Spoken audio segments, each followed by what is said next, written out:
समझ नहीं आ रहा अपने सैलरी इंक्रीमेंट का क्या करूं। बेटा इतना क्या सोच रहा है, अपने म्यूचुअल फंड्स के एसआईपी का टॉप अप करा ले। This is the right time. क्या समझ में नहीं आया। बेटा इतना क्या सोच रहा है, अपने म्यूचुअल फंड्स का एसआईपी टॉप अप करा ले। This is the right time. आप समझा।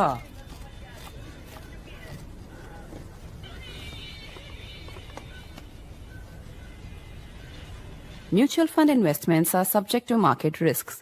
Read all scheme-related documents carefully.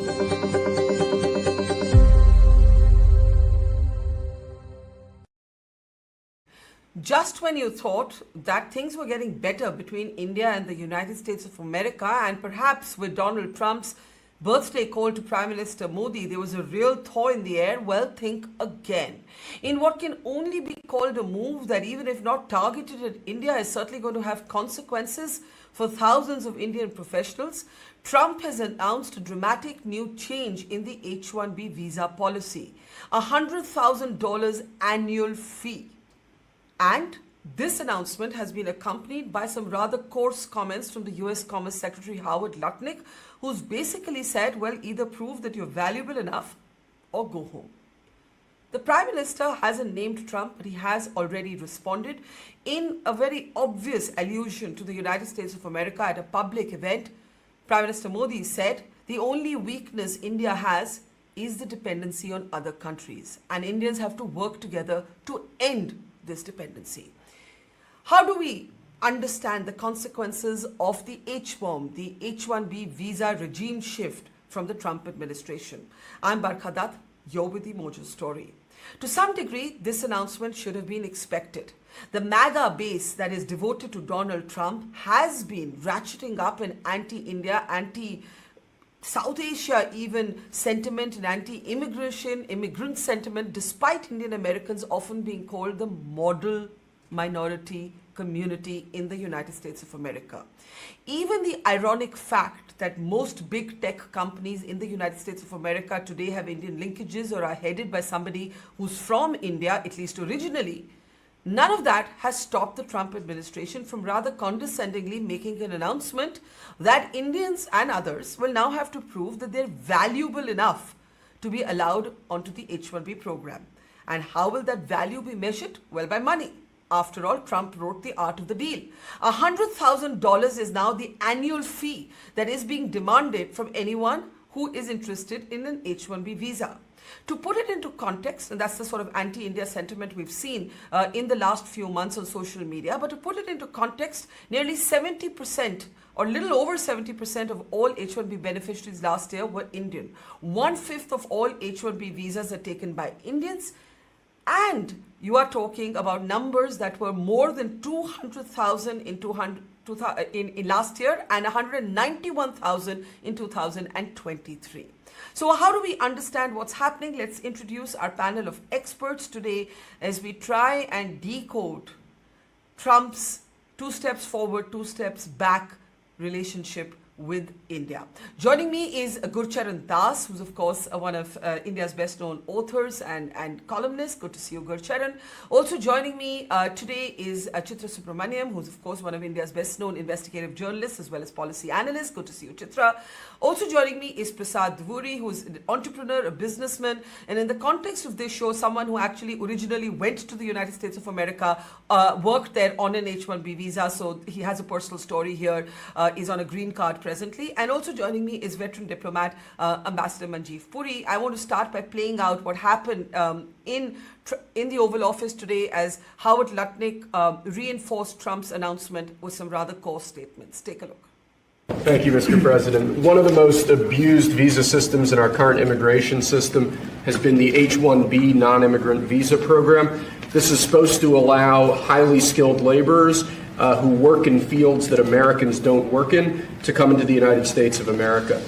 What this proclamation will do is raise the fee that companies pay to sponsor H1B applicants to $100,000.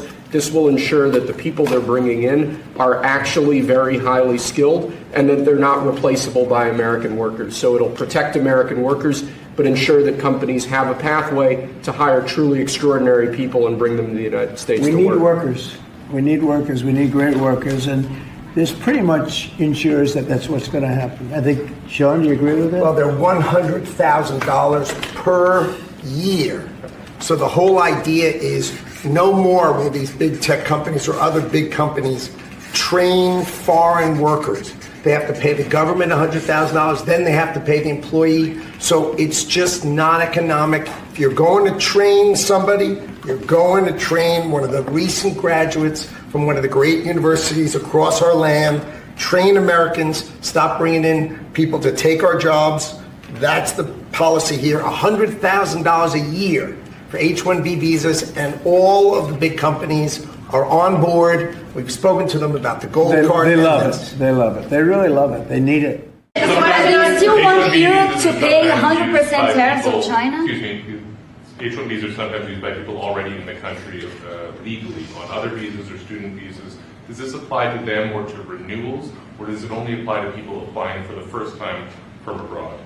Renewals, first times, the company needs to decide, do they want, is that person valuable enough to have $100,000 a year payment to the government, or they should head home and they should go hire an American. The whole idea, it's annual, and it's for total, it can be a total of 6 years. So $100,000 a year, so either the person is very valuable to the company and America, or they're going to depart and the company's going to hire an American, and that's the point of immigration. Hire Americans and make sure the people coming in are the top people. Stop the nonsense of letting people just come into this country on these visas that were given away for free. President is crystal clear. Valuable people only for America. Stop the nonsense. And remember, So stop the nonsense, show value, or head home. That's the upshot. And of course, there was a line squeezed in there about stop taking our jobs, or, stop letting in people who are taking our jobs, which is only going to feed the kind of anti-India racism that we've seen erupt in the last few months. I want to bring in first thoughts now. I'll start with you, Ambassador Puri. How should we see this? A few days ago, we were talking about a reset, a thaw. Trade talks had resumed. The trade deal is said to be almost finalized and just awaiting the consent of the two principals, Modi and Trump. Now this happens. Now maybe they didn't wake up and say, hey, let's target India all over again. But when 70% of H1B beneficiaries in 2024 were Indian, the consequence is going to be felt most by Indians. Barkha, thank you very much. It's very interesting that you've invited me to your show. Both my children failed the H1B lottery despite graduating from the best schools in America. And they've done well for themselves in life. That's the type of thing. Now, look, without any doubt, see, we must try and look at these also in different kinds of silos which fit into the MAGA philosophy, etc. One is a very straightforward one. America for Americans, America first, you can call it whatever you want. And there is this other issue, I want to touch upon it very lightly. There is this issue. We always try to say, racism in America is about the black guys, not us. We're kind of like with you. We're very good chap. We're almost Jewish, etc., etc. It's hitting you home. And let's understand that without any doubt. No doubt all the tech leaders and so on and so forth, the director of the FBI. Look, there is this bottom line we should understand. Now, the answers to it, you're very right. But, these things operate in different silos. And when we look at this, he had said this. Remember that $5 million gold card, which has now become a platinum card? The question really is, as we were discussing with Prasad before you started the program, the timing, etc. There's no answer because there's one man taking the decision, and why did he do it? Did he necessarily look through this? And issues which will be global, but which will hit you, maybe the Russian oil, all of this. This is bound to happen. Consequences. Look, Barkha, I have no doubt in my mind that this is a double whammy for lots of young people in India who opted for computer science. One is this AI business. Believe me, it's going to take away all those people who are slightly younger than me, who grew up in the Y2K scenario, and India was the biggest beneficiary of all. So this is one side. And then if your dream job is not going to be available, Will Europeans be able to compensate for it? Can we do it in India? In the long run, I hope we can. But in the short run, wow, it's going to be very, very hurtful for all those who thought they were making the right choice. It isn't the right choice anymore. I don't want to use the cliched expressions from Indian films as to what it is, but very tough one. And look at this. You have 24 hours. Now, Barkha, you and I are very sure what happens when you allow the 8 o'clock at night and 12 o'clock things go out. But think about those living in that good country. So let's leave it at that. I will just say, as somebody who went to grad school in New York and public school in New York, I thank my stars every single day that I came back to live and work here. Because imagine living in the United States of America today, or any other country, when this, visas have become such a fiercely polarizing subject, and you're basically there at the mercy of some foreign government deciding your future. And I can't imagine that's great for your sense of self-respect, for comfort. I mean, so many things.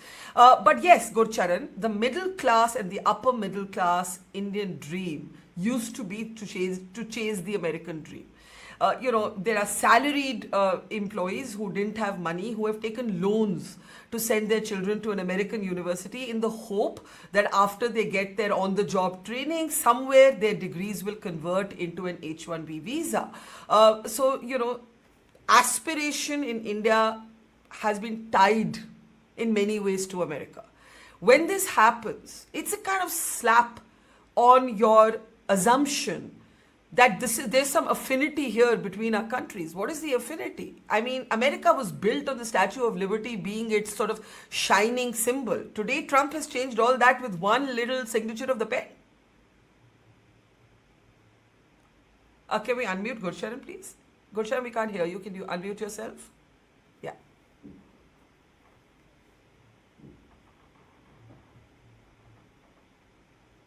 Gursharan, I can't hear you. I'm so sorry. I can't hear you. Okay, I'm just going to ask you to reconnect, and let me take that on to Chitra. Chitra, go ahead. Yeah. Thank you for inviting me on your show. I think it's a massive self-goal that Mr. Trump has, auto goal that he has scored on himself. Quickly, I think that if we think on our feet, and I think we're capable of doing that, we should be looking at how we can liberate funds for infrastructure for our own country. Start building India the way we want to build it, make in India for Indians. And as Mr. Modi said, not be dependent. The whole logic, there's a whole economic school on dependence here. We should not be depending on other countries. And we're at the right mode now. We should be looking at India for Indians. What can we do? Manufacturing. Let's look at the manufacturing sector. Let's not just look at IT sector. Let's look at the manufacturing sector. As you said, you studied in America. So did I. I met my husband there, in fact. And we never wanted to live there for the simple reason that a whole lot of social reasons, including that we don't believe it's a big, how can I say, civilization. It's a job market. It's an engine of growth. But that growth is now perhaps struggling or whatever it is. So when I looked at, this is a comment I want to make, when I looked at this, over 40 hours or 50 hours of pomp and pageantry with Mr. Trump, and when they were here in the UK, he didn't open his mouth, and then on the one hand, I saw one civilization, the Commonwealth completely gone down, and America all very confused, not knowing where it is. So India is now in a spot, Barkha, where I think we should defend democratic principles. We are in a position to defend democratic principles, and there are marauders. The chief marauder of the democracy is China. So we should now be several things. India is now in a position to defend democracy. We should defend the principles of democracy. We should go ahead and look at jobs for our people, manufacturing jobs. I mean, 20 years ago, I used to work in my company with Baba Kalyani, of Bharat Forge. Yeah. There is not a single company in the world that did not have an original equipment from Bharat Forge. So we have these types of visionaries. So let's bring them in. And let's turn. And I think what you're saying is self-goal by Trump, but an opportunity and a necessity, by the way, now for India to focus on jobs, job creation, but also maybe a chance to retain talent. That said, I said that today in a post on X, and some people agreed and some people violently disagreed and said it's easier said than done. I want to see if Gurcharan can, if we can hear Gurcharan now. Gurcharan, just say something. Let's see if we can hear you. Gurcharan, you're muted from, yeah. Okay, Go ahead. can you hear me? Yeah. All right. Yep.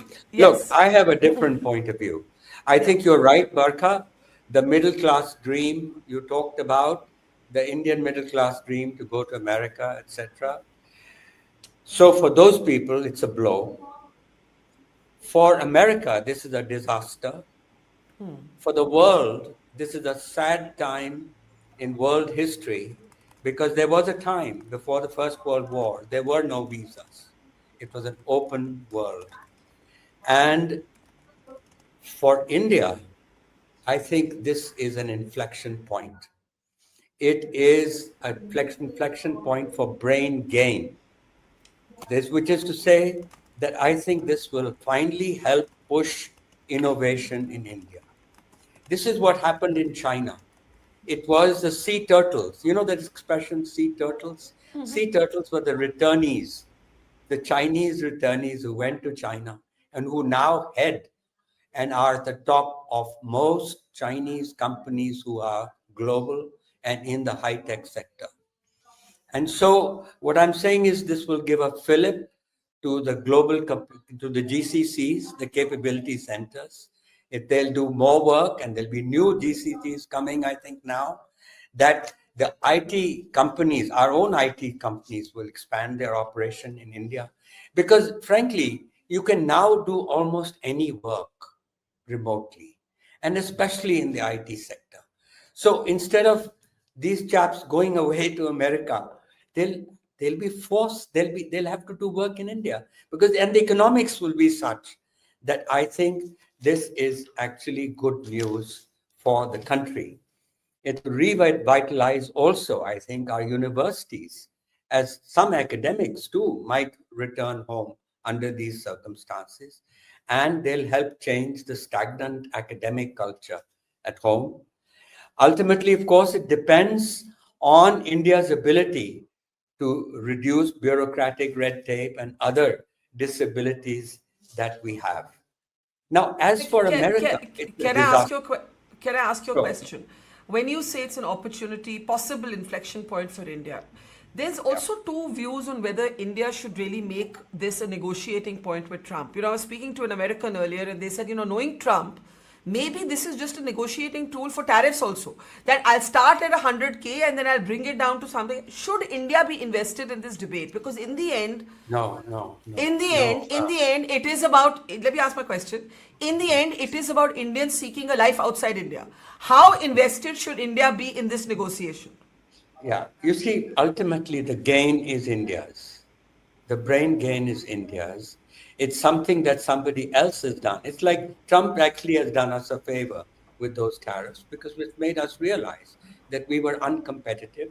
And now it's something in our own interest that we should be doing. So here too, I think on our own, we wouldn't have done it because it's a free world and anybody should be allowed to go and work anywhere.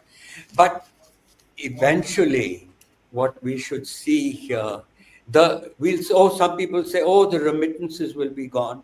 Well, actually, the gains of the software, the profits of the software companies, the GCCs, will far than make up for the loss. So while Trump didn't mean it to be something helpful, you're saying it could eventually be helpful.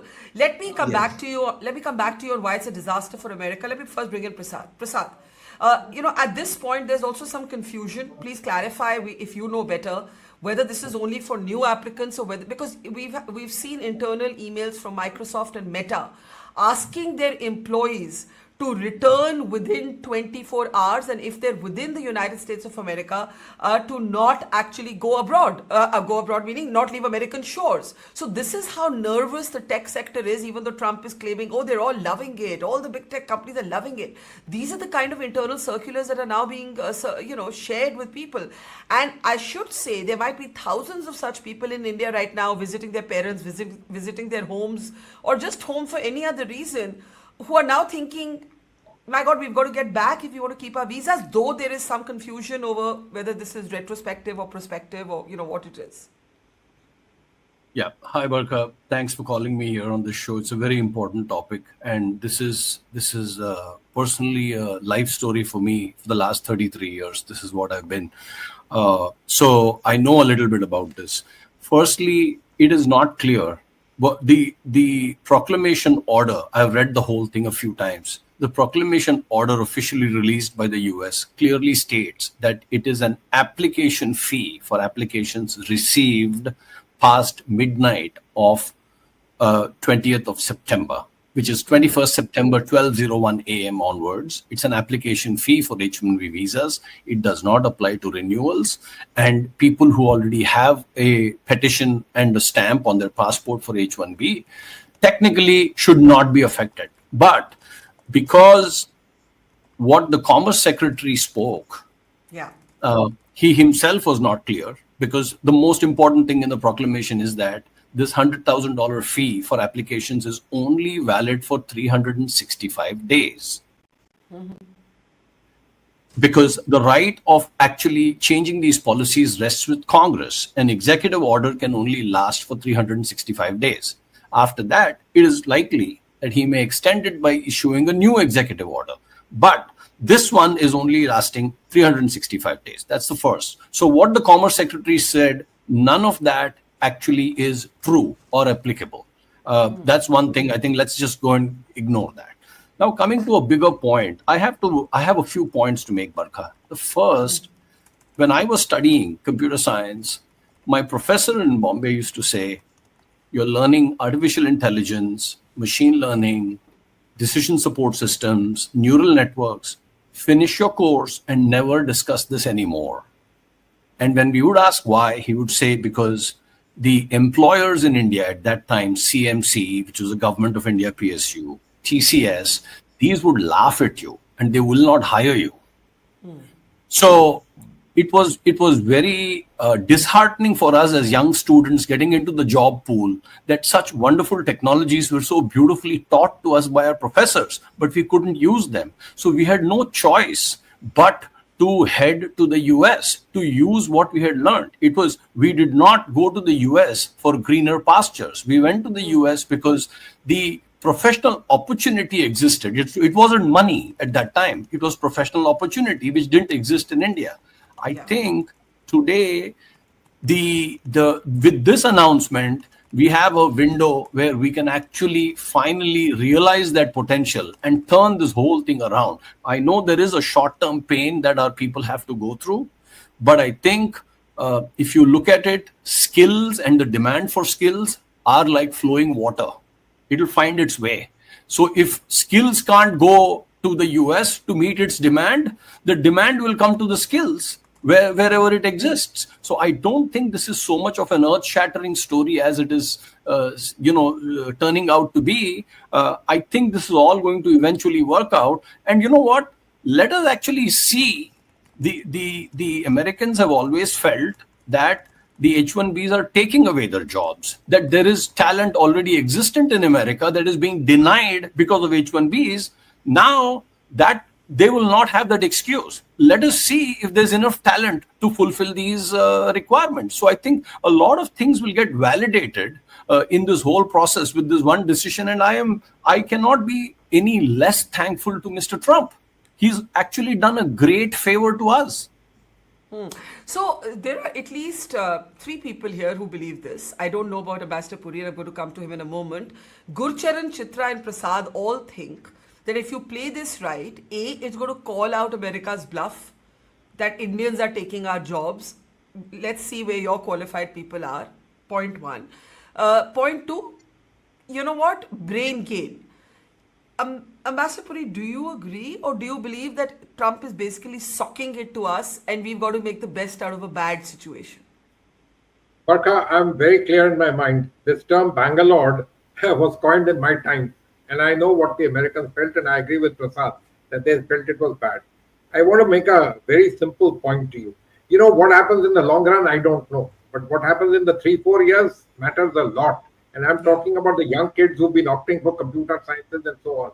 Their things are looking extremely difficult for them. This AI already was shattering most of those fellows in their dreams. So, Mr. Gurcharan Das, sir, if you don't mind, first CEO of Procter and Gamble, sir, those days were different. Things were very different. And the young kids today, it's a very shattering kind of thing for many of them. Barkha, you started by asking the question: should we put this in the negotiations basket? Obviously, you therefore believe that's a very problem. That this gain word is something that Rajiv Gandhi used to say, that they're going abroad is brain gain for us. This is all very well. We are not at a place. Tell me, if tomorrow he says I won't let you outsource to India, then what happens to your global capability centers and so on and so forth? Look, this is a hard ball game of power, and it's a game that he's playing only for his own people. Whether it will hurt them or not, frankly, I do believe it will hurt them. I think this tariffs, etc., will hurt them. But will they respond at the ballot box? That's the issue. Barkha, so do you think, sorry, I'm interrupting you with just a follow-up. Do you think that this should be part of what India brings up with the US, or do you think leave it alone? It's 200,000 Indians and most of them want a green card or an American passport in the end. So this shouldn't be what, I'm just asking the question. What do you think? So Barkha, look, many people say, and I also agree, that this is part of their sort of nativist policy, and what are you going to really negotiate? Yeah. But we have always negotiated these particular things called, freedom of movement of people for companies and so on and so forth, WTO, all those things. It's going to be a very tough call. You can try to look the other way because you can say it's global, but if 70% are people in India, the middle classes, you know who they vote for, etc., etc. Let's understand this. It is. First of all, you should understand it's a whammy. Whether you want to do something about it, take it all, develop your own thing, that's entirely up to you. But I want to make one other little point to you on all of this. It starts sending these kind of signals. This is exactly what people told us. You may get your trade deal, but Russia, that will be global. This will be global. What happens if no outsourcing? That will be global. But if there is a certain niche in the global which is yours, then in the end, it becomes your case. It needs, in my opinion, at least a good conversation. Try to see what you can. Remember one thing: $100,000 is already towards the higher end of those who start off on H1B salary. If somebody tells the company to pay much more, will they? Mr. Lutnick says all the companies said yes. Do you know? After the first inauguration, we haven't seen Mr. Nadella and Mr. Pichai running around, but we've seen Bill Gates and Mark Zuckerberg doing the round. Yeah. So remember this other aspect. We're not whites. Just remember that. Let me leave it at that. No, I'm so glad you said it, because one of the things that I have thought through this tariff war before I come to Gurcharan, this great model Indian American community, no offense, Prasad, because you're half and half, you're half here, half there. Where has it been? Where is this great global soft power of India? Not a choo out of Satya Nadella, Sundar Pichai, anybody else, Shantanu Narayan, all these great names that you're seeing on your screen. Absolute silence. Absolute silence. And most of them grew up in India, studied in India, then went to America and lead these companies. Are they scared? Do they think it's not their monkey, not their circus? And if it's not their monkey, not their circus, should H1B visas be ours? Just a question. I don't know. I don't know the answer. It's definitely a whammy. How we deal with it is a question mark. And my question to you, Gurcharan, is this. Are you being a little bit of a romantic along with Chitra and Prasad here? Oh, great chance for India, great opportunity for India. For kids coming out of American colleges today, kids from India, coming out of American universities today, it is a terrible environment to graduate in. It is terrible.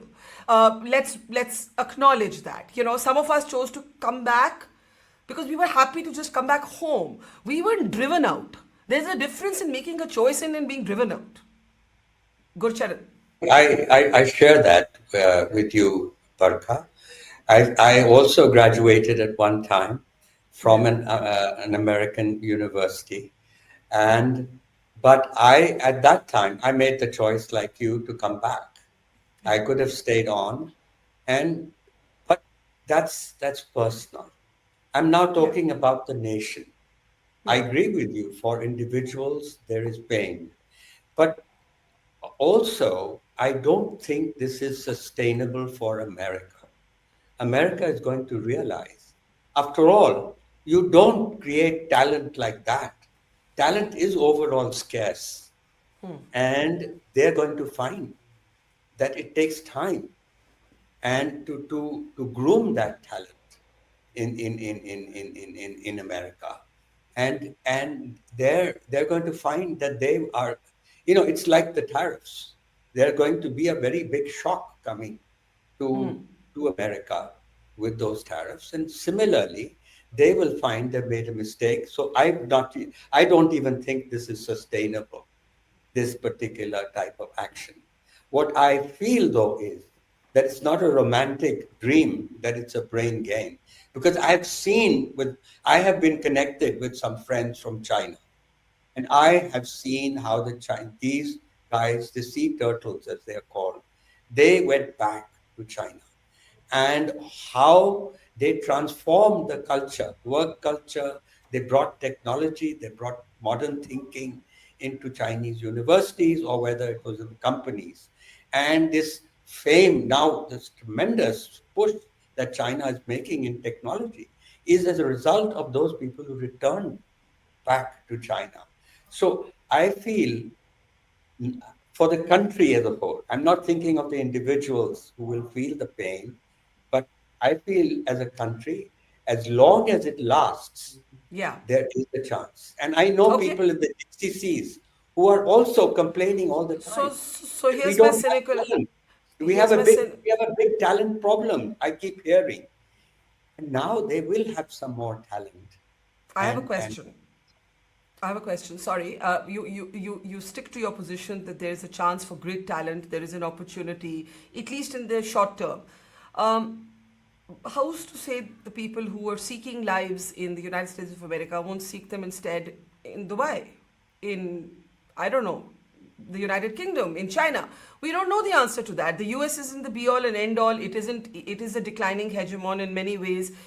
The Prime Minister is weighing in. Politics is also creeping up in India. Rahul Gandhi has called Modi a weak Prime Minister again in the context of Trump's announcement. This has happened earlier today. And the Prime Minister has not named Trump, but this is Rahul Gandhi's post there, sharing a Business Standard article on the H1B and saying, I repeat, India has a weak Prime Minister. The Prime Minister is also speaking, and it's very interesting what he has said today. I am sure he had to improvise this speech because it was moments after Trump made this announcement, and he spoke about how the only enemy that India has is the problem of depending on other countries. Take a look at this. शुभकामनाएं देता हूं। साथियों, भारत आज विश्व बंधु की भावना से आगे बढ़ रहा है। दुनिया में हमारा कोई बड़ा दुश्मन नहीं है। सच्चे अर्थ में अगर हमारा कोई दुश्मन है तो वो है दूसरे देशों पर हमारी निर्भरता। यही हमारा सबसे बड़ा दुश्मन है और हमें मिलकर भारत के इस दुश्मन को निर्भरता वाले दुश्मन को हराना ही होगा।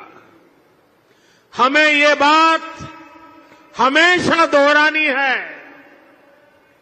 जितनी ज्यादा विदेशी निर्भरता उतनी ज्यादा देश की विफलता। So it's a very significant comment, Chitra, and as I said, I don't think this is the script he went in with. this morning when he prepared for this event, and then this happened moments after Trump had spoken, shortly after Trump had spoken. He's basically saying there, for anyone of our audience who doesn't follow Hindi, that we don't have any enemies in the world. Our only adversary is our dependency on other nations. The more we depend on other nations, the sort of weaker it makes us. If we want to be successful, we've got to all come together and stop this dependency. Clearly, it is about what we're talking about. Your response, Chitra. Okay, everybody has a view, and it is a very fast-moving situation. Okay, we don't know what he's going to say, so we cannot depend on Mr. Trump. I don't think we should connect this to the trade talks.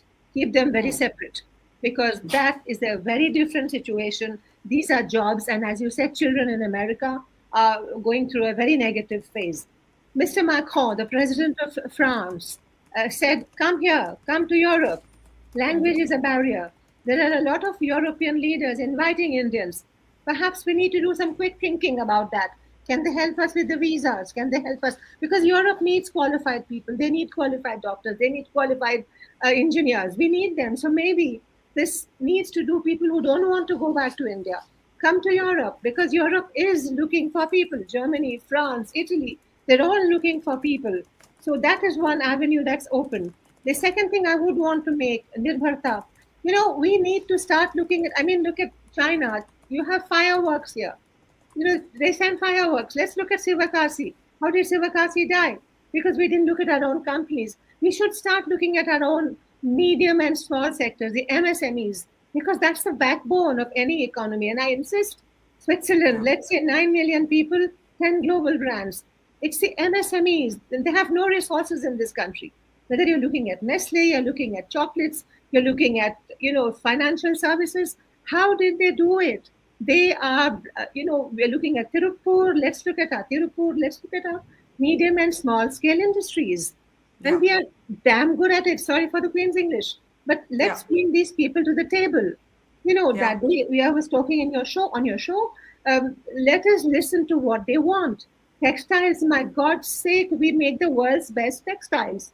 When I look at what prices we buy them here and what my traders are getting, it makes me cry. So this needs to change a mindset about taking pride in who you are, taking pride in what you make. And of course, taking pride, IT, but be proud of what you're doing.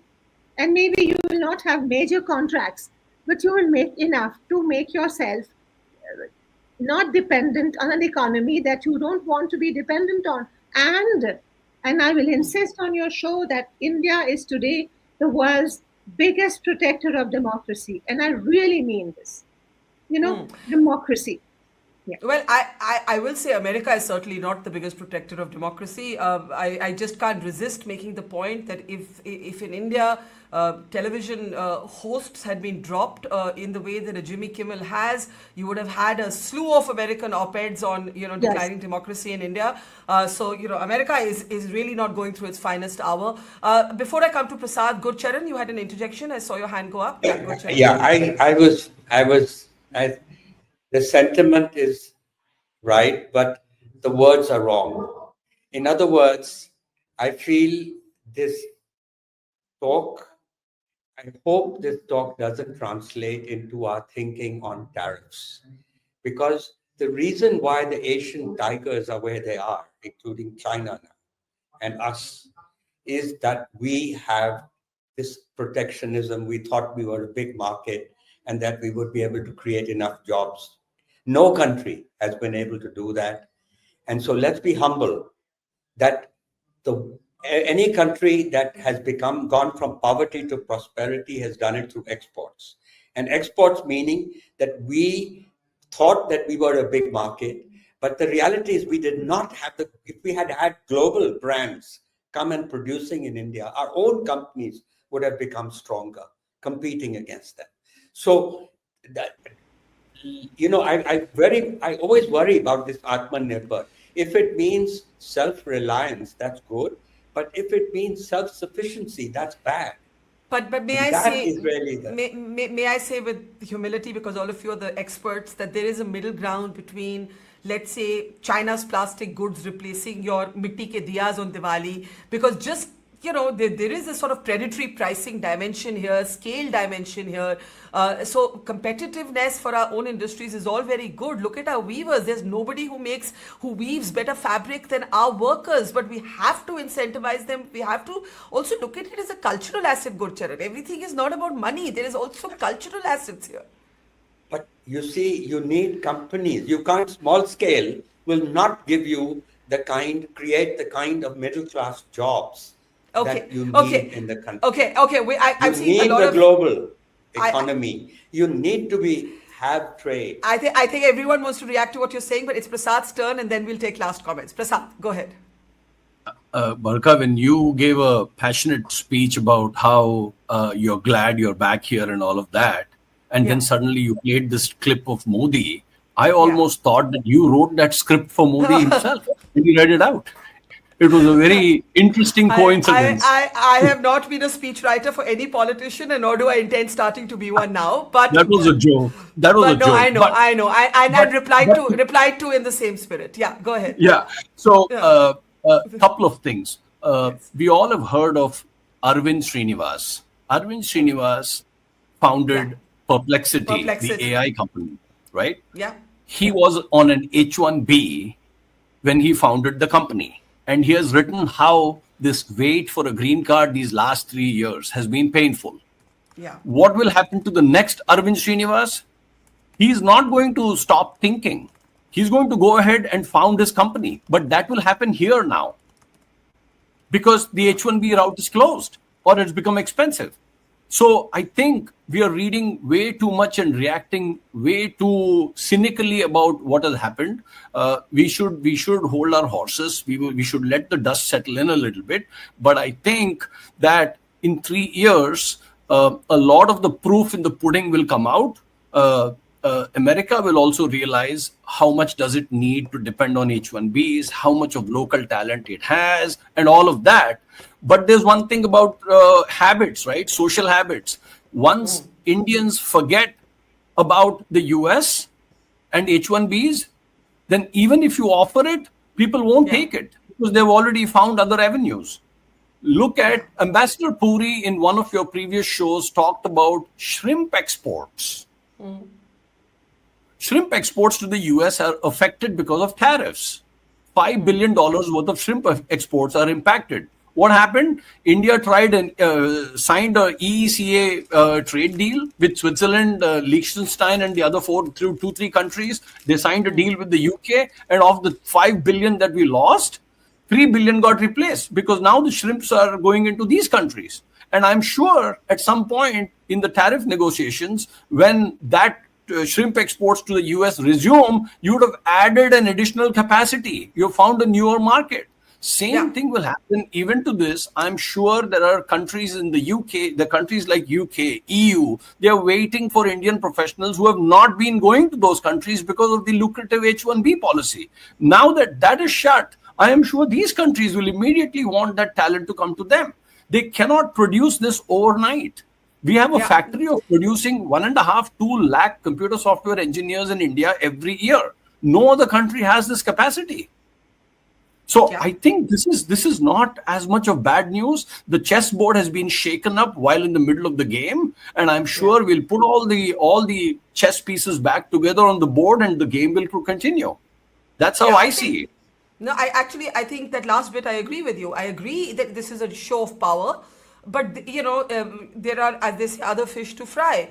In the market, it isn't just available from one seashore or one river. Let's take last comments. I'll start with Ambassador Puri, then Gurcharan, Chitra, and then Prasad. Ambassador Puri, go ahead, sir. Barkha, look, one thing I like very much is that many of my colleagues on this panel agree with Donald Trump that reporting to the board every quarter is not a good idea. I love this. This whole business of we will be okay in the long run. Sure, everybody will be good or not. It's a matter of what will happen tomorrow, day after, over the next 3-4 years. That's critical, and that's critical for politics. Remember, if it is going to pain the United States economy, and economics would tell me it should, but if it will, the voters have to act with their votes. And if they don't, then I don't know. You remember what happened here in India 3 years back. So let's understand all of this. This is the way all of this happens. This is a tremendous whammy, and all this European business. I will tell you, years back, the Germans introduced the equivalent of a green card. Joshua Fisher, the then foreign minister, rode in an elephant through Bangalore. Not a single person applied. Even today, you see all the migrants in Europe, they all want to go to England. There is something for all of us in this English language. There's a feeling of comfort. I know that's been shaken and shattered, but it's a very important thing in the next few years. And the Europeans are also facing a tremendous backlash. They don't want anybody else. Yeah. How does it matter? Do you think your and my color of skin is any different from the Arabs? No. So let's not get too much carried away with all this. This is going to be a hell of a tough one on the middle classes. Unfortunately, middle classes are not just talking classes; they matter in terms of what happens. No, And I think so, I think you're right. We have to put up to it. Yeah. So let me get Chitra first and then go Charan, because Chitra, you thought Europe was an alternative sort of destination. I think Ambassador Puri makes a perceptive point about language. One of the reasons for affinity with England and America for aspirational Indians is language. It's also that globalization has to a large degree been westernization. Indians of a socio-economic background, especially now with the internet, have exposure to music, clothing, all of this, that they don't actually relate to a China or, even a France in the same way. Barkha, nature abhors a vacuum. Okay? Principle. I mean, we will find, I'm not saying it's going to be easy. Okay? It's not going to be easy, but that is the nature of the beast. So look at other avenues. I don't believe the Asian tigers, Ambassador, I'm very sorry. The Asian tigers are not democracies. And I genuinely believe in my democracy. On the rough and tumble, whatever it is, I'm very, very proud of the fact that my country is a democracy. We've been through so many issues, but I don't want to live in an Asian tiger. One point. Point B, we've lifted 20 million people out of poverty. We have. It's been difficult. But we'll be able to do this, 1.4 billion. It's not a small thing, sir. So it's going to be slow. It's going to be painful. But that's the way we will have to go. Because maybe, Europe also, look at them, they're in trouble after World War II. They sat on their welfare state. So we are going through a lot of difficulties. The world is going through. But I believe we are in the better part of that difficulty. Simply because we are able to negotiate. We are good negotiators. We are good business people. So let us look at where we are good. That's it. Yeah. Fair. Gurcharan, and then I'll give Prasad the closing word.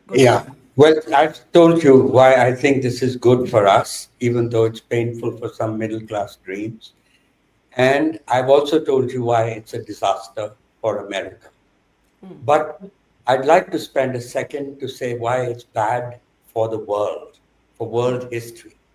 This period reminds one of the period of the 1930s, the period between the wars, between the First and Second World War, with the rise of fascism. And I think that that's the mood. And this particular action and the way Lutnick and others are talking, it's just, to me, sounds like echoes of one of the worst periods of world history. And so I just wanted to put this in another context, that if you look at it from that point of view, I believe that the period which is ending was a period, let's remember, of globalization, of this period lifted over 1 billion people from India and China alone. 600 billion from China, 600 million and 400 million in India.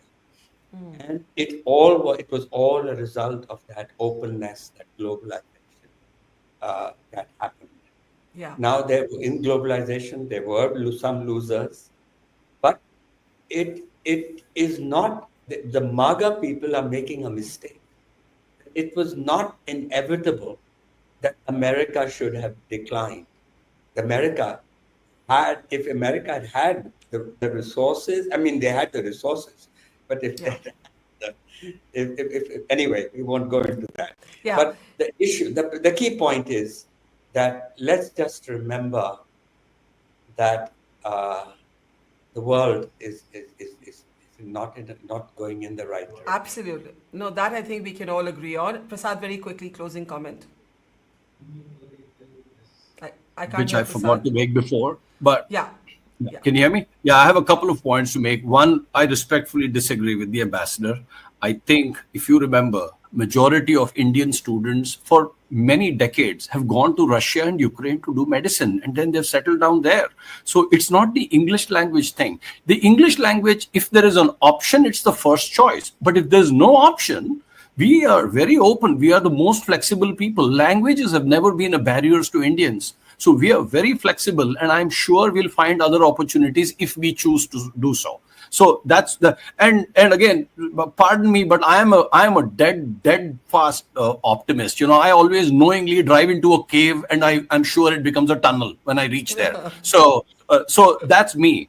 The one thing where I'm really disappointed, I'm actually angry, but I'm trying to temper myself down to disappointment, is with Infosys, Wipro, my former employer, Tata's, that for the last 20 years, they have been making a average profit after tax of $1 billion, $20 billion in the last 20 years on an average per company, and have not invested a single rupee in creating software. We have only become the world's body shop. I am very disappointed with these companies, and I hope Trump has forced these companies to now deploy that capital to real product development out of India. And that's what China became very famous for. And this is India's opportunity to do that in the high-tech sector as well. Yeah, I think that's an interesting point for another program. What happens, by the way, the data shows you that Amazon, and then I think it was Infosys, and then down the line there's Cognizant, TCS, HCL America. This is how they stack up in terms of the number of H1B visas that they sponsored. And I think Prasad is making a wider point about could they have done more in all this time. Subject for another show, we'll have to leave it there. I will say one thing. I think Trump is on a path that is going to make America the opposite of great again. And that much we can all agree on, though we may have different views on what this means for our country, for our part of the world. It's almost like a sort of a suicide mission. And I think the cave he's driving into is not going to become a tunnel, but we'll have to wait and see. Thank you very much, Ambassador Puri, Gurcharan Das, Prasad Duburi, and Chitra Subramaniam. Always a pleasure. Have a great weekend, everybody. See you soon. It's great to see you here. Thank you for watching our work. If you haven't subscribed yet, don't forget to click the bell icon and subscribe to Mojo Story and support independent, robust journalism.